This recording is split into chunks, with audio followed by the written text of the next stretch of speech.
שלום וברכה, שמי חננאל איתן, אני פסיכותרפיסט לנוער ומבוגרים. הסרטון הזה מיועד לכל מי שחווה בחיים שלו דיכאון בתקופה האחרונה או כבר תקופה ארוכה, דיכאון, עצבות מאוד עמוקה, חוסר חיוניות, חוסר רצון, מחנק בגרון, תחושות מאוד מאוד קשות שמכבידות מאוד מאוד על החיים ויוצרות סבל גדול. והיום נדבר באמת על השורשים של הדיכאון ועל מתוך ההבנה של השורש, איך משתחררים מהדיכאון. אז קודם כל נבין שהדיכאון זה איזשהו מעגל קסמים, שמורכב ממחשבות שחוזרות ונשנות. אדם נמצא בתוך דיכאון, אז הוא בעצם בדיכאון מהדיכאון. הוא מרגיש בדיכאון, הוא מרגיש עצבות, וזה מאוד מעציב, זה מאוד מדכא להיות בדיכאון. אז הדיכאון רק הולך ומעמיק. והמחשבות שמלוות את הדיכאון, אני לא מוצלח, מה קורה לי, אני משוגע, אני כישלון, אני לא טוב, ומעגל הקסמים הזה שמלווה בשוב תחושות חזקות ומחשבות חזקות, הוא הולך ומתדלק את עצמו. אז עכשיו, איך אנחנו לכאורה היינו אמורים לפתור את הבעיה, איך היינו אמורים לעצור את מעגל הקסמים הזה, על ידי שינוי החשיבה. אם החשיבה היא זאת שמתדלקת, החשיבה השלילית היא זאת שמתדלקת את מעגל הקסמים, אז לכאורה היינו צריכים להתווכח עם המחשבות. אם המחשבה אומרת לך, אתה לא יוצלח, אתה כישלון, אתה לא טוב, אז תוכיח לעצמך שאתה טוב, שאתה מצליח, להכניס מחשבות חיוביות, וזה באמת שיטה של CBT בעיקר. לפעמים זה עוזר לחלק מהאנשים, להרבה אנשים זה לא עוזר, מהסיבה הפשוטה שהתחושה חזקה יותר מהמחשבה. כלומר, אתה מנסה להוכיח לעצמך שאתה טוב, אבל אתה מרגיש תחושות של כבדות, אתה מרגיש תחושות של חוסר ערך, התחושה היא כל כך חזקה והיא מוכיחה את עצמה. מה אתה מספר לי שאני לא כישלון? תראה איך אני כישלון, תראה איך אני לא מצליח לקום מהמיטה אפילו. אתה אומר לי שיהיה טוב? איך יהיה טוב? אני מרגיש כל כך כבוי, כל כך עטוף בתוך העצבות הזאת. אז בעצם לך תתווכח עם המציאות.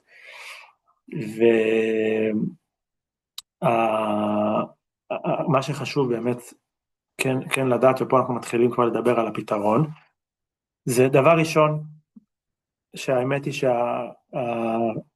שהמחשבה הזאת שבעצם, אם הרגש אומר לי משהו, אם אני מרגיש משהו, זה אומר שזו האמת, זה כבר עיוות חשיבה בפני עצמו, שנקרא חשיבה רגשית. אדם חושב שמה שהוא מרגיש, זה האמת. אם אני מרגיש ככה בדיכאון, כנראה שזה האמת. אם אני מרגיש עצבות, כנראה שהעולם הוא רע, כנראה שאני רע, כנראה שככה גם ימשיך להיות בעתיד. זה כבר עיוות חשיבה שצריך לדעת לנטרל אותו, ולדעת שבעצם הרגשות, זה לא מוכיח שום דבר. הרגש בטבעו הוא עוצמתי, הוא פראי. הרגש, גם החשיבה אגב, בסדר, תכף גם נדבר על החשיבה, אבל הרגש במהותו הוא פראי, הוא הולך לכיוונים קיצוניים, הוא לא מוכיח שום דבר. זה שאדם נמצא בדיכאון זה כי הרגש שלו הוא בדיכאון, אבל הוא עצמו ממשיך להיות בריא וטוב. תכף נסביר את העניין הזה. אז זה קודם כל להבין שיש פה עיוות של חשיבה רגשית. דבר שני, והוא עוד יותר חשוב מהנקודה הראשונה, נקודה שנייה, שהטוב הוא האמת. כלומר, הדיכאון, שימו לב למשפט הבא, הוא חשוב מאוד מאוד, הדיכאון הוא מצג שווא, הוא בלון מנופח. מעגל קסמים, כמו שאמרנו, שמזין את עצמו, אבל בעצם הוא יושב על אוויר, הוא יושב על כלום. הדיכאון מנסה לייצר מצג, כאילו באמת המציאות היא רעה, באמת אתה רע, אבל האמת שעכשיו המציאות היא טובה, ועכשיו אתה טוב, ועכשיו יש בך גם נקודה של רוגע ושל שמחה. אתה לא צריך להוכיח לעצמך שאתה טוב, כי אדם שנמצא בדיכאון, בדרך כלל הנטייה שלו זה, אוקיי, אני עכשיו צריך להוכיח לעצמי שאני לא כישלון, ולמצוא בעצמי נקודות חיוביות. אני אומר, לפעמים זה עוזר, אבל אני חושב שהנקודה שאני רוצה לומר פה היא יותר עמוקה. אתה לא צריך להוכיח לעצמך שאתה טוב, יש בתוכך עכשיו טוב, יש בתוכך עכשיו מקום של שלווה, של מקום טהור, מקום שלם, מקום ששום דבר לא פגם אותו, וברגע שאתה תתחבר אל עצמך באמת, ממילא כל המחשבות והרגשות הדמיוניות שמזינות את הבלון המנופח, את המעגל קסמים, את מצג השווא, ייעלמו. עכשיו, עד עכשיו דיברנו ברמה קצת תיאורטית, חשוב להבין את זה קודם כל, מתוך כך אנחנו עכשיו מדברים על הרמה המעשית, אז איך משתחררים מהחרדה. אז קודם כל, באמת קבלה. חשוב לקבל את המצב כמו שהוא, לא להילחם עם עצמך. אני מדבר כרגע על הרמה התודעתית, לא על הרמה המעשית. ברמה התודעתית, לא להילחם עם עצמך, לא לבקר את עצמך. וזה בעצם השחרור הראשוני של מעגל הקסמים. אני לא בדיכאון מהדיכאון, אני מקבל את הדיכאון. אני כרגע עצוב. אגב, המילה דיכאון היא גם כן לא מועילה, היא לא תורמת, היא רק מכניסה פה דרמה. אני עצוב, אני מרגיש מחנק בגרון, אני מרגיש חסר רצון, חסר חיוניות, זו המציאות, תקבל את זה. אל תנסה לייפות את המציאות, אל תנסה לצפות שיקרה משהו אחר, כרגע זו המציאות. הציפייה שיקרה משהו אחר, ולמה אני בדיכאון, ואוף, זה מה ששוב, מתדלק את הדיכאון.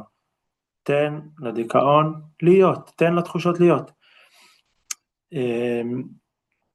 אז גם, שוב, לא לבקר את עצמך, וגם ברמת התחושות בגוף, זה גם חשוב מאוד, להרגיש את התחושות בגוף. אני מרגיש מחנק בגרון, תן לזה להיות. ממש תנשום, תהיה כמה דקות בתוך המחנק הזה, תהיה כמה דקות במחנק הזה, בלי לנסות להתווכח איתו, בלי לנסות לשנות אותו, שוב, זה מרגיל את הנפש, לקבל, ולא, שוב, ולעצור את המעגל של הדיכאון מהדיכאון. הנקודה השנייה שהיא, שוב, מתחברת לשורש שעליו דיברנו בהתחלה, אנחנו רוצים להתעלם מהדיכאון, לא להתווכח איתו, כי שוב, הדיכאון הוא בעצם בלון, הוא לא אמיתי, הוא דמיוני, אם אתה מתווכח איתו, אתה בעצם כאילו אומר, הוא אמיתי ויש עם מי להתווכח, אין עם מי להתווכח. אם אתה תתווכח, הוא ימשיך להוכיח לעצמך, להוכיח לך שהוא צודק, כן, הרי הוא כל כך עוצמתי הדיכאון, כל כך מוחש הדיכאון, לך תתווכח איתו. מה, אתה אומר שהמציאות היא טובה, עובדה, תראה איך אני בדיכאון. אז איך אנחנו כן ניגשים, אנחנו מתעלמים. וההתעלמות היא בעצם על ידי חיבור אל המציאות וחיבור אל עצמי. אני אסביר. כלומר, במקום להגיד לעצמך, קודם כל אני ארגיש טוב, אני אוכיח לעצמי שאני טוב, ואז אני אמשיך את החיים, יחזור לשגרה, לא, קודם כל תחזור לשגרה. תתחבר אל החיים, תתחבר לעצמך, ומתוך כך אתה תגלה שבעצם הבלון המנופח הזה יתפוצץ. אז מה זה אומר ברמה המעשית? זה אומר כמה שיותר נקודות חיבור אל המציאות, פחות מסכים, יותר חיבור אל אנשים, כמה שיותר דיבור עם אנשים, להיות בחברה, לצחוק, לעשות ספורט, הרבה ספורט, הליכה, ריצה, שחייה, כל אחד מה שהוא מתחבר אליו, לישון טוב, וכל אחד בסטטוס שלו שינסה לעלות מדרגה מבחינת החיבור אל החיים. אם אדם רווק, יכול להיות שחתונה תעשה לו טוב, שוב, זה תלוי בסיטואציה כמובן, וכל אדם יתייעץ עם הקרובים לו, ועם מטפלים, אבל באופן עקרוני, לצאת מהמקום הסגור והמצומצם, להיפתח אל העולם, להתחתן, ללכת לצבא, צבא זה מקום שיכול מאוד להבריא את הדיכאון, כי אדם עסוק שוב בעשייה, אדם עסוק באינטראקציה, שוב, להתייעץ בכל מקרה לגופו, אבל באופן עקרוני, החיבור אל המציאות, לעשות דברים שאתה אוהב, אם אתה אוהב לנגן, אתה אוהב לצאת לטייל, אתה אוהב ליצור דברים, כמה שיותר נקודות חיבור אל המציאות, וחיבור אל הגוף, חיבור אל הגוף, נשימות, הרפאיה, אמבטיות, עיסויים, ספורט אמרנו כבר, תזונה בריאה, שינה אמרנו, וזה בעצם חוזר להבנה הזאת שהדיכאון יושב על הניתוק מעצמי ומהגוף שלי, והתעסקות יתרה במחשבות וברגשות. אנחנו כאן מתעלמים מהמחשבות, מתעלמים מהרגשות, ומתחברים למה? למציאות ולגוף. המציאות כמו שהיא טובה באמת, למרות שעכשיו אני לא מרגיש שהיא טובה, ולגוף כמו שהוא, למרות שעכשיו אני מרגיש מועקה כבדה, והגוף מאוד מאוד כבוי ועצוב, אבל אני אוהב את עצמי כמו שאני. הדגש פה זה קודם כל לעשות, ואז לצפות לשינוי רגשי. לא לצפות לשינוי רגשי ואז לעשות, כי שוב, הרגש פה הוא מטעה, הוא מתעתע, הוא דמיון, הוא מצג שווא. אם אתה תעשה, תתחבר למציאות, תתחבר לגוף שלך, אתה תגלה שהדיכאון היה דמיון ולאט לאט הוא ייעלם.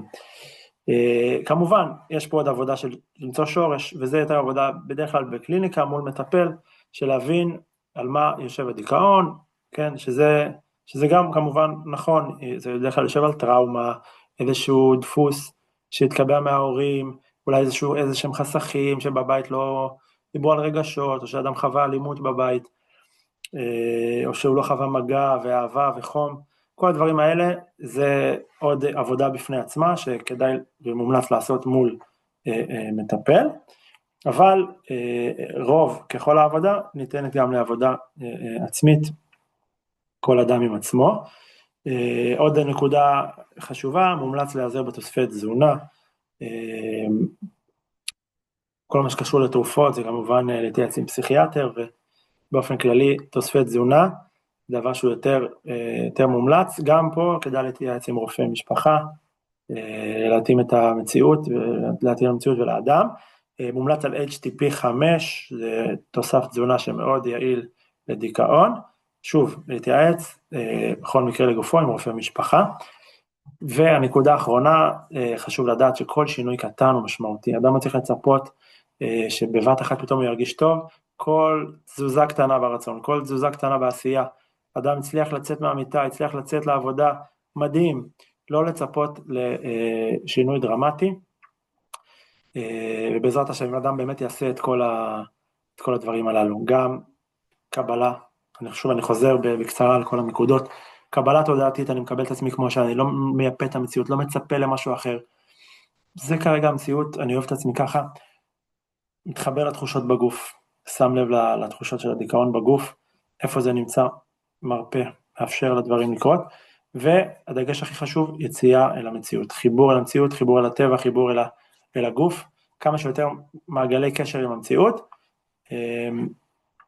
למצוא שורש, וגם לעבוד עם תוספי תזונה, זה בדרך כלל יעיל, בעזרת השם אין סיבה שאדם לא יצליח לצאת מהדיכאון, ולהשתחרר לחיים חיוניים, מאושרים ושמחים, בעזרת השם שיהיה בהצלחה רבה רבה.